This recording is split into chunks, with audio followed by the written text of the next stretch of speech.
ব্রাজিলের সাম্প্রতিক পারফরম্যান্স খুব একটা সুবিধা না, তাই চলমান কোপা আমেরিকা ছিল তাদের জন্য ঘুরে দাঁড়ানোর মঞ্চ। তবে সেখান থেকে ব্যর্থ তারা। কোনো রকমে গ্রুপ পর্ব পার হলেও কোয়ার্টার ফাইনাল পার হতে পারেনি তারা। উরুগুয়ের বিপক্ষে হেরে আসর থেকে বিদায় নিয়েছে ব্রাজিল। কোপা আমেরিকার ব্যর্থতায় অনেকটাই বড় দায় দেখছেন দরিবাল জুনিয়রের। তবে তার উপর আস্থা আছে দেশটির ফুটবল ফেডারেশনের। সিবিএফ প্রেসিডেন্ট এডনাল্ডো রদ্রিগেজ জানিয়েছে 2026 বিশ্বকাপ পর্যন্ত দরিবাল জুনিয়রে ব্রাজিলে কোচ থাকছেন।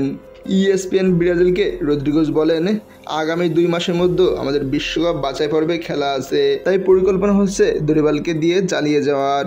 এখন বিশ্বকাপের চক্র শুরু হয়ে গেছে এবং সে এবং তার কোচিং স্টাফ জানেন কোথায় কোথায় পরিবর্তন দরকার, ভুলটা কোথায় তা দরিবালে খুঁজে বের করছেন। এভাবে একটা জয়ী দল গড়ে ওঠে। এদিকে লাতিন অঞ্চলে বাছাই পর্বে ব্রাজিলের বর্তমান অবস্থান 6 ম্যাচ খেলে 2 জয় আর 1 ড্রয়ে তাদের পয়েন্ট মাত্র 7। এমন পরিস্থিতি কাটিয়ে বাছাই পর্ব প্রেরণের পথ বের করা এখন কোচ দরিবালের লক্ষ্য। আবারও বলছি, আমাদের গড়ে ওঠা, বিকশিত হওয়া ও উন্নতি করা অনেক জায়গা আছে। আপাতত আমাদের মূল লক্ষ্য পরের বিশ্বকাপে জায়গা করে নেওয়া। এখন আমরা পয়েন্ট তালিকায় 6 নম্বরে আছি, তা নিয়ে মোটেও সন্তুষ্টিতে নেই আমরা।